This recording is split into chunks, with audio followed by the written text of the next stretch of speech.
ನಮ್ಮ ದೇಶದ ಇತಿಹಾಸವನ್ನ, ಶೌರ್ಯ ಪರಾಕ್ರಮವನ್ನ ನಮ್ಮ ಮುಂದಿನ ತಲೆಮಾರಿಗೆ ತಲುಪಿಸೋದು ಹೆಂಗಪ್ಪ ಅಂತಂದ್ರೆ, ಒಂದು ಪುಸ್ತಕ ರೂಪದಾಗ ತಲುಪಿಸ್ಬೇಕು, ಇಲ್ಲ ಒಂದು ದೃಶ್ಯ ರೂಪದೊಳಗೆ ತಲುಪಿಸ್ಬೇಕು. ಈಗ ಪುಸ್ತಕ ಓದುವುದು ಜನ ಕಡಿಮೆ ಆಗಿರೋದ್ರಿಂದ ಈ ಪುಸ್ತಕವನ್ನ ದೃಶ್ಯ ರೂಪಕ್ಕೆ ತರೋ ಒಂದು ಪ್ರಯತ್ನ ಆಗೈತಿ. ಅಂತ ಒಂದು ದೃಶ್ಯ ರೂಪನ, ಐತಿಹಾಸಿಕ ದೃಶ್ಯ ರೂಪವನ್ನ ನಿಮ್ಮ ಮುಂದೆ ಇವತ್ತು ಎಕ್ಸ್ಪ್ಲೇನ್ ಮಾಡಕ್ ಬಂದೀವಿ ನಾವು. ಅದೇ ಒಂದು ಹಿಂದಿ ಚಿತ್ರ ಛಾವಾ ಅನ್ನುವಂಥದ್ದು. ನಮಸ್ಕಾರ ಬಂಧುಗಳೇ, ನೀವು ನೋಡಕತ್ರಿ ದೃಶ್ಯವೇದಿ ಯೂಟ್ಯೂಬ್ ಚಾನಲ್.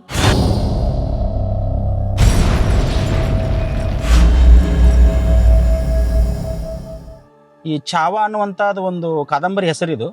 ಇದು ಶಿವಾಜಿ ಸಾವಂತ್ ಅವರು ಬರೆದಿರೋದು. ಡೈರೆಕ್ಟರ್ ಲಕ್ಷ್ಮಣ್ ಉತ್ತರೇಕರ್ ಅಂತ ಇದನ್ನು ಡೈರೆಕ್ಟ್ ಮಾಡ್ಯಾರ. ಇದರಲ್ಲಿ ವಿಕ್ಕಿ ಕೌಶಲ್ಯ ಮತ್ತು ನಮ್ಮ ಕನ್ನಡದವರಾದ ರಶ್ಮಿಕಾ ಮಂದನ್ ಅವ್ರ ಪ್ರಮುಖ ಪಾತ್ರದೊಳಗದಾರ. ಈ ಛಾವಾ ಅಂತಂದ್ರೆ ಏನಂದ್ರೆ ಕನ್ನಡದಾಗ ಹೇಳ್ಬಿಡ್ತೀನಿ ನಿಮ್ಗೆ ಒನ್ನೇಕ. ಛಾವಾ ಅಂತಂದ್ರೆ ಸಿಂಹದ ಮರಿ. ಈಗ ಛಾವಾ ಸಿಂಹದ ಮರಿ ಅಂತಂದ್ರೆ ಸಿಂಹ ಯಾವ್ದು ಹಂಗಂದ್ರೆ ಇಲ್ಲಿ ಆ ಸಿಂಹನೇ ಮಹಾರಾಜಿ, ಘಡಪತಿ, ಗಜಾಶ್ವಪತಿ, ಭೂಪತಿ, ಪ್ರಜಾಪತಿ, ಸುವರ್ಣ ರತ್ನ ಶ್ರೀಪತಿ, ಅಷ್ಟವದನಾ ಜಾಗೃತ, ಅಷ್ಟಪ್ರಧಾನ ವೇಷ್ಟಿತ, ನ್ಯಾಯಾಲಂಕಾರ ಮಂಡಿತ, ಶಸ್ತ್ರಾಸ್ತ್ರ ಶಾಸ್ತ್ರ ಪಾರಂಗತ, ರಾಜನೀತಿ ದುರಂಧರ, ಪ್ರೌಢ ಪ್ರತಾಪ ದುರಂಧರ, ಕ್ಷತ್ರಿಯ ಕುಲವಂತ, ಸಿಂಹಾಸನಾಧೀಶ್ವರ, ಮಹಾರಾಜಾದಿರಾಜ, ಛತ್ರಪತಿ ಶಿವಾಜಿ ಮಹಾರಾಜ್. ಈ ಸಿಂಹ ಶಿವಾಜಿ ಮಹಾರಾಜ್ ಅನ್ನುವಂಥ ಸಿಂಹದ ಮಗನೇ ಸಂಭಾಜಿ ಮಹಾರಾಜ. ಆ ಸಂಭಾಜಿ ಮಹಾರಾಜನ ಸ್ಟೋರಿನೇ ಇದು ಛಾವಾ ಅನ್ನುವಂಥದ್ದು. ಇದರಲ್ಲಿ ಇತಿಹಾಸದವನ್ನ ನಮ್ಗೆ ಹೆಂಗೆ ಎಷ್ಟು ಚಂದ ತೋರ್ಸ್ಯಾರ ಅಂತಂದ್ರೆ, ಎಲ್ಲರೂ ನೋಡಲೇಬೇಕು ಇದನ್ನು. ವಿಶೇಷವಾಗಿ ಮಕ್ಕಳು ನೋಡಲೇಬೇಕು. ಅವರು ನಾವೆಲ್ಲ ನೋಡಿದಂಗೆ ಶಿವಾಜಿ ಮಹಾರಾಜರೇ ಒಂದು ಮರಾಠ ಪ್ರಾಂತ್ಯ ಕಟ್ಟಿದ್ರು, ಹೋರಾಟ ಮಾಡಿದ್ರು ಅಂತ ಕೇಳ್ಪಟ್ಟೇನು. ಅದ್ರ ನಂತರ ಇವ್ರು ಎರಡನೇ ಛತ್ರಪತಿ. ಇವರು ಆ ಮರಾಠ ಸಂಸ್ಥಾನದ ಎರಡನೇ ಛತ್ರಪತಿ. ಅವ್ರು ಯಾವ ರೀತಿ ಹೋರಾಟ ಮಾಡ್ತಾರೆ, ಹೆಂಗೆ ಹೋರಾಟ ಮಾಡ್ತಾರೆ ಅನ್ನೋದಕ್ಕೆ ಔರಂಗಜೇಬನ್ 8 ಲಕ್ಷ ಸೈನ್ಯ, ಇವ್ರದ್ದು ಬರೀ 25,000 ಸೈನ್ಯ. ಇವರು ಎಲ್ಲೇ ಆದರೂ ಏನೇ ಆದರೂ ಅವ್ರು ಮಾರಾಟಕ್ಕೆ ಬಂದಿದ್ದಿಲ್ಲ ಔರಂಗಜೇಬ್ ಅವರು. ಇವ್ರು ಯಾವ ಲೆವೆಲಿಗೆ ಅವ್ರು ಕಾಟ ಕೊಡ್ತಾರೆ ಅಂತಂದ್ರೆ, ಇವ್ನು ನೋಡಾಕ ಮರಾಠರಿಗೆ ಬಂದು ಮಹಾರಾಷ್ಟ್ರಕ್ಕೆ ಬರ್ತಾರೆ ಔರಂಗಜೇಬ್ ಅವರು. ಔರಂಗಜೇಬ್ ಮಹಾರಾಷ್ಟ್ರಕ್ಕೆ ಬರ್ತಾನೆ, ತನ್ನ ಸೈನ್ಯ ಕಟ್ಕೊಂಡು 8 ಲಕ್ಷ ಸೈನ್ಯ ತಗೊಂಡು ಇವ್ರನ್ನ ಎಲ್ಲ ಡಿಸ್ಟಿಕ್ಕಿಂದನೂ ಎಲ್ಲ ಅವ್ರ ಪ್ರಾಂತ್ಯದಿಂದನೂ ಅಟ್ಯಾಕ್ ಮಾಡಕ್ಕೆ ಪ್ರಯತ್ನ ಮಾಡ್ತಾರೆ ಅವರು. ಇವ್ರಿಗೆ ಅಟ್ಯಾಕ್ ಮಾಡಕ್ಕೆ ಶಕ್ತಿಗಿಂತ ಯುಕ್ತಿ ಮೇಲೆ ಅಂತ ಹೇಳಿ ಗೆರಿಲ್ಲಾ ವಾರನ್ನ ಅಪ್ಲೈ ಮಾಡ್ತಾರೆ. ಗೆರಿಲ್ಲಾ ವಾರನ್ನ ಅಪ್ಲೈ ಮಾಡಿ ಒಂದು 4 ಲಕ್ಷದಕ್ಕಿಂತನೂ ಅಧಿಕ ಸೈನ್ಯವನ್ನು ನಿರ್ಮಾಣ ಮಾಡ್ತಾರೆ ಅವರು. ಒಬ್ಬ ಸೈನಿಕರು ಇವರಿಂದ ಕಳ್ಕೊಂಡಿರಂಗಿಲ್ಲ. ಅಷ್ಟು ಚಂದ ಚಾಕ್ಯತೆಯಿಂದ ಅವರು ತಮ್ಮ ಸಾಮ್ರಾಜ್ಯವನ್ನು ನಡೆಸ್ಕೊಂಡು ಹೋಗ್ತಿರ್ತಾರ. ಇವರನ್ನ ಔರಂಗಜೇಬನ ಸೈನ್ಯಕ್ಕೆ ಅಷ್ಟು ತ್ರಾಸ ಕೊಡ್ತಿರ್ತಾರೆ ಅವರು. ಬಂಧುಗಳು, ಇಲ್ಲಿ ನೀವು ಒಂದು ಹಿಂದೂ ಮುಸ್ಲಿಂ ಅಂತ ಇದನ್ನ ನೋಡಬಾರ್ದು. ಇಲ್ಲಿ ಇತಿಹಾಸ ನಾನು ಓದಿದಂಗೆ ಈ ಛತ್ರಪತಿ ಸಂಭಾಜಿ ಮಹಾರಾಜ್ ಅವರು ನಮ್ಮ ಮೈಸೂರು ಮಹಾರಾಜರಿಂದ ಒಂದು ಕಪ್ಪ ಪಡಿತಿದ್ರು, ಅಂದ್ರೆ ಸಾಮಂತರಾಗಿ ಇಟ್ಕೊಂಡಿದ್ರು ಇವ್ರನ್ನ. ಅಂದ್ರೆ ಆಗಿನ ಕಾಲದಲ್ಲಿ ರಾಜ್ಯ ವಿಸ್ತಾರ ನಡೀತಿತ್ತು. ಇಲ್ಲಿ ಜಾತಿ ಧರ್ಮ ನೋಡೋ ಬದ್ಲಿ ನಾವು ಪರಕೀಯರು ಸ್ವದೇಶಿಯರು ಅಂತ ನೋಡ್ಬೇಕಂತ ನಂದೊಂದು ಅನುರೋಧನೆ ನಿಮ್ಗೆ. ಈ ಫಿಲಮ್ನಲ್ಲಿ ಒಂದಿಷ್ಟು ಹೈಲೈಟ್ಸ್ಗಳು ನನಗಿಷ್ಟ ಆಗಿರೋದು ಏನಂತಂದರೆ, ಒಂದು ಸೀನ್ ತೋರಿಸ್ತಾರೆ. ಅದ್ರಾಗ ಒಂದು ಸೀನಲ್ಲಿ ಹೀರೋಗ ಶಿವಾಜಿ ಮಹಾರಾಜನ ಒಂದು ಕಿರೀಟ ತೋರಿಸ್ತಾಳೆ. ಆ ಕಿರೀಟ ಕಾಂತಿರ್ತ, ಒಂದು ಕಿರೀಟ ಮುಟ್ತಾನ ಅಂತ ಎಲ್ಲ ಎಕ್ಸ್ಪೆಕ್ಟ್ ಮಾಡಿದಾಗ ಅವ ಪಾದುಕೆ ಮುಟ್ತಾನೆ ಹೋಗಿ. ಅದು ಭಾಳ ಟಚ್ ಆಗುತ್ತೆ ಅಲ್ಲಿ. ಒಟ್ಟ ಸಿಕ್ಕಿರಂಗಿಲ್ಲ ಸಂಭಾಜಿ ಮಹಾರಾಜ ಅರೆಸ್ಟ್ ಆದ ತಕ್ಷಣ ಅವ್ ಹೋಗಿ ತನ್ನ ಕಿರೀಟ ಮುಟ್ಕೊತಾನೆ. ಯಾರು ಔರಂಗಜೇಬ್, ಅಯ್ಯೋ ನನ್ನಿಂದ ಇದು ಕಳೆದು ಹೋಗಿತ್ತು, ನಾನು ಇದನ್ನ ಅವ್ ಸಿಗು ಮಟ್ಟ ನಾನು ಹಾಕೋನಿಂಗಿಲ್ಲ ಅಂತೇಳಿ ಹೇಳಿರ್ತಾನೆ ಅವ. ಸೊ ಅವ್ ಸಿಕ್ಕ ತಕ್ಷಣ ಅದನ್ನ ಹೋಗಿ ಮುಟ್ಕೊತಾನೆ. ಅಯ್ಯೋ ಎಲ್ಲೇ ನನಗೆ ಭಯ ಕಾಡಕತ್ಬಿಟ್ಟಿತ್ತು, ಅವು ಸಿಗಂಗಿಲ್ಲ, ನನ್ನ ಸಾಮ್ರಾಜ್ಯ ಹಾಳು ಮಾಡ್ತಾನೆ, ಈ ಕಿರೀಟ ಕಳ್ಕೊತೀನಿ, ಇದಕ್ಕೋಸ್ಕರ ನನ್ನ ತಂದೆಯನ್ನು ನಾನು ಅರೆಸ್ಟ್ ಮಾಡಿದ್ದೆ, ಅಣ್ತಮ್ಮಗಳನ್ನ ಕೊಲೆ ಮಾಡಿದೆ, ಮಕ್ಕಳನ್ನ ಕೊಲೆ ಮಾಡಿದೆ ಅಂತ ಹೇಳ್ತಾನೆ ನಾವು.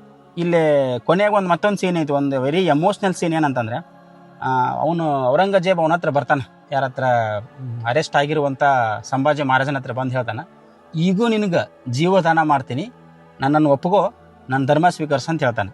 ಆ ಸಾವಿನ ಆಸ್ತಿಯಲ್ಲಿರುವಂಥ ಸಂಭಾಜಿ ಮಹಾರಾಜರು ಒಂದು ಮಾತು ಹೇಳ್ತಾರೆ ಇವ್ರಿಗೆ. ಅದು ಒಂದು ಗೂಸ್ ಬಂಪ್ ಬರುವಂಥ ಮಾತು. ಅದು ಏನು ಹೇಳ್ತಾರಂದರೆ, ನೀನು ನನ್ನನ್ನು ಒಪ್ಪಗೋ, ನನ್ನ ಸ್ವರಾಜ್ಯ ಒಪ್ಪಗೋ, ನನ್ನ ಕಡೆಗೆ ಬಾ, ನಿಂಗೆ ಜೀವ ಅಲ್ಲ ಜೀವನನ ಕೊಡ್ತೀನಿ, ಮತ್ತು ನಿನ್ನ ಧರ್ಮನೂ ಪರಿವರ್ತನೆ ಆಗಬಾರ್ದು ಅಂತ ಹೇಳ್ತಾನೆ ಅವ್ನು. ಎಂಥ ಅರ್ಥಗರ್ಭಿತ ಮಾತ್ರ ಇದು. ಆನಂತರ ಅವರು ಎಷ್ಟು ಸಂಭಾಜಿ ಮಹಾರಾಜನ ಎಷ್ಟು ಕ್ರೂರವಾಗಿ ಇವರು ಕೊಲ್ತಾರೆ ಅಂತ ಹೇಳಿದರೆ, ಅವ್ನ ಚರ್ಮ ಸುಲಿಸ್ತಾರ, ಉಗುರು ಕೀಳ್ತಾರ, ಕಣ್ಣುಗುಡ್ಡಿ ಕೀಳ್ತಾರ, ನಾಲ್ಗೆ ಕೀಳ್ತಾರ. ಅಷ್ಟು ಚಿತ್ರಹಿಂಸೆ ಕೊಟ್ಟರು ಒಟ್ಟು ಅವರಲ್ಲಿ ಭಯ ಕಾಣಂಗಿಲ್ಲ. ಇನ್ನು ಇದರಲ್ಲಿ ಆ್ಯಕ್ಟಿಂಗ್ ಮಾಡಿರುವಂಥ ಮಹಾರಾಣಿ ಪಾತ್ರ, ಯಶುಬಾಯಿ ಪಾತ್ರ ರಶ್ಮಿಕಾ ಮಂದನ್ ಅವ್ರು ಮಾಡ್ಯಾರ. ಇಂಥ ಹಿಸ್ಟಾರಿಕಲ್ ಫಿಲ್ಮ್ನೊಳಗೆ ಹೀರೋಯಿನರಿಗೆ ಭಾಳ ಸ್ಪೇಸ್ ಇರೋಂಗಿಲ್ಲ, ಯೂಶ್ವಲಿ ಭಾಳ ಸ್ಪೇಸ್ ಇರೋಂಗಿಲ್ಲ. ಬಟ್ ಇಲ್ಲಿ ಸಿಕ್ಕಿರುವಂಥ ಸ್ಪೇಸಲ್ಲಿ ಬಹಳ ಗಂಭೀರವಾಗಿ ಆ್ಯಕ್ಟಿಂಗ್ ಮಾಡ್ಯಾರ ರಶ್ಮಿಕಾ ಮಂದನ್ ಅವರು. ಆಲ್ಮೋಸ್ಟ್ ಫುಲ್ ಮಾರ್ಕ್ಸ್ ಕೊಡ್ಬೇಕು ಅವ್ರಿಗೆ. ಭಾಳ ಚಂದ ಆ್ಯಕ್ಟಿಂಗ್ ಮಾಡ್ಯಾರ. ಅವ್ರು ಯಾವ ರೀತಿ ಗಂಭೀರತೆಯಿಂದ ಆ್ಯಕ್ಟಿಂಗ್ ಮಾಡಿರ್ತಾರೆ ಅಂತ ಹೇಳಿದ್ರೆ, ಅವ್ರು ಹೇಳ್ತಾರೆ ಅವ್ರಿಗೆ, ನನ್ನ ಯುದ್ಧವನ್ನು ನೀನು ಹಬ್ಬದ ಥರ ಆಚರಣೆ ಮಾಡು ಅಂತ ಹೇಳಿದಾಗ ಒಂದು ರಾಜ್ಯ ಧರ್ಮವನ್ನು ಪಾಲನೆ ಮಾಡ್ತಾರೆ ಅವರು. ಅದು ಹೆಂಗೆ ಪಾಲನೆ ಮಾಡ್ತಾರೆ ಅಂತ ನೀವು ಚಿತ್ರ ನೋಡ್ಬೇಕಾಕತಿ. ಹೊಳ್ಳಿ ಅವ್ರನ್ನ ಅಲ್ಲಿ ಶಿಕ್ಷೆ ಕೊಡ್ತಿರ್ಬೇಕಾದ್ರೆ ಜಗದಂಬ ಅಂತ ಒಂದು ವೈಬ್ರೇಷನ್ ಬರ್ತಿರ್ತೈತೆ ಅವ್ರಿಗೆ. ಅವನಲ್ಲಿ ಜಗದಂಬ ಅಂತ ಹೇಳಿದಾಗ ಇವಳು ದೇವ್ರ ಮುಂದೆ ಕೂತ್ಕೊಂಡು ಜಗದಂಬ ಅಂತ ಹೇಳ್ತಾಳೆ. ಅದನ್ನ ನೋಡೋರ್ಗೆ ಒಂಥರ ಗೂಸ್ ಬಂಪ್ ಬರುತ್ತೆ ಪಿಕ್ಚರ್ ನೋಡೋರಿಗೆ. ಅದೊಂದು ಒಳ್ಳೆ ಕನೆಕ್ಷನ್ ಕೊಟ್ಟಾರ ಅಲ್ಲಿ, ಗಂಡ ಹೆಂಡತಿ ನೋಡಿ ಒಂದು ಒಳ್ಳೆ ಕನೆಕ್ಷನ್ ಕೊಟ್ಟಾರ. ಆನಂತರ ಅವರು ಛತ್ರಪತಿಯನ್ನು ನಾವು ಸಾಯಿ ಹೊಡೆದ್ವಿ ಅಂದರೆ ಮರಾಠ ಸಂಸ್ಥಾನ ಮುಗೀತು, ಹಿಂದ್ ಸಂಸ್ಥಾನ ಮುಗೀತು ಅಂತ ಹೇಳಿ ಆ ಖುಷಿಯಿಂದ ಇರ್ಬೇಕಾದ್ರೆ ಇವ್ರು ಇಮಿಡಿಯೇಟ್ಲಿ ರಾಜಧರ್ಮ ಪಾಲನೆ ಮಾಡಿ ತನ್ನ ಮೈದನ್ಗೆ ರಾಜಪಟ್ಟ ಕಟ್ತಾಳೆ. ಯಾರು ಯಶೋಬಾಯಿ ಅಂದರೆ ರಶ್ಮಿಕಾ ಮಂದಣ್ಣ ಅವರು ಕಟ್ಟಿ ಅವ್ರಿಗೊಂದು ಲೆಟರ್ ಕಳಿಸ್ತಾರೆ. ಯಾರಿಗೆ? ಔರಂಗಜೇಬಂಗೆ ಲೆಟರ್ ಕಳಿಸ್ತಾಳೆ. ಏನಂತಂದರೆ ಛತ್ರಪತಿ ಮತ್ತೊಬ್ಬ ಬಂದ, ಶಿವರಾಜ ಅನ್ನುವಂಥ ಮತ್ತೊಬ್ಬ ವ್ಯಕ್ತಿ ಬಂದ ಅಂತ ಹೇಳಿದಾಗ ಅವ್ನು ಹತಾಶನಾಗಿ ಬಿದ್ದುಬಿಡ್ತಾನೆ. ನನಗೆ ಇವ್ನಿಗೆ ಗೆಲ್ಲ ಕಾಲಿಲ್ಲ ಅಂದ್ಕೊಂಡು ಮಹಾರಾಷ್ಟ್ರದಾಗ ಬಿದ್ದು ಸತ್ತು ಹೋಗ್ತಾನೆ. ನಾವು ಮುಂದೆ ಹೋಗಂಗಿಲ್ಲ, ವಾಪಸ್ ದಿಲ್ಲಿಗೆ ಸಹಿತ ಹೋಗಂಗಿಲ್ಲ. ಅಂಥ ಒಂದು ಚಿತ್ರಬಂಧುಗಳೇ, ವಿಶೇಷವಾಗಿ ಮಕ್ಕಳು ಹೆಣ್ಮಕ್ಳು ಸಮೇತ ನೋಡ್ಬೇಕು. ನಮ್ಮ ಇತಿಹಾಸ ಇದ್ರಾಗ ಹೆಂಗಿತ್ತು ಏನಿತ್ತು ಅಂತ ಎಲ್ಲ ಭಾಳ ನೀಟಾಗಿ ಹೇಳ್ಯಾರ. ಆನಂತರ ಒಬ್ಬ ಇವ್ರ ಹೀರೋನ್ ವಿಕಿ ಕೌಶಲ್ ಅವ್ರ ಬಗ್ಗೆ ಮಾತಾಡೋದಾದ್ರೆ, ಒಂದು ಸಂಗಮೇಶ್ವರನ್ ಅಂತ ಒಂದು ಜಗದೊಳಗೆ 5,000 ಸೈನಿಕರು ಅವ್ರನ್ನ ಮುತ್ತಿಗೆ ಹಾಕಿದಾಗ 150 ಜನ ಎಷ್ಟು ಚಂದ ಫೈಟ್ ಮಾಡ್ತಾರಂತಂದ್ರೆ, ಒಂದು 35-40 ನಿಮಿಷ ನಿಮ್ಗೆ ಅವ್ರು ವಿಕಿ ಕೌಶಲ್ ಅನ್ನೋದು ಮರಿಸ್ಬಿಡ್ತಾರೆ. ಅವ್ರು ಲಿಟ್ರಲಿ ಸಂಭಾಜಿ ಮಹಾರಾಜರ ಥರನೇ ಅದ್ರಾಗ ಆ್ಯಕ್ಟಿಂಗ್ ಮಾಡ್ತಾರೆ. ಸಂಭಾಜಿ ಮಹಾರಾಜರೇ ನಿಮ್ಮ ಮುಂದೆ ಅದಾರ ಅನ್ಪ ಅನ್ನೋ ಲೆಕ್ಕಕ್ಕೆ ಅಷ್ಟು ಚಂದ ಅವರು ಆ್ಯಕ್ಟಿಂಗ್ ಮಾಡ್ತಾರೆ. ಅಷ್ಟು ರೌದ್ರನರ್ತನವಾಗಿ ಆ್ಯಕ್ಟಿಂಗ್ ಮಾಡ್ತಾರೆ.